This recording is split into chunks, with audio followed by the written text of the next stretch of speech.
So,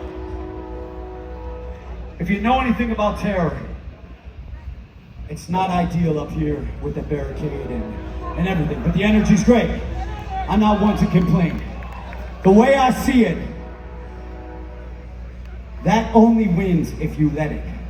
Security's being cool, they're letting you go past. I see people going past the barricade and using it to stage dive. So, in my world, we all loosen up a little bit. We all loosen up. No fights, no one's here to get hurt. No one's here to hurt anybody.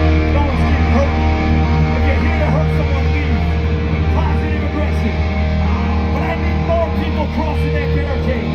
And even more people jumping off things. Jumping off things. Get off your feet. Stage dives make me feel more alive. Jump off something. If you believe in hardcore, this is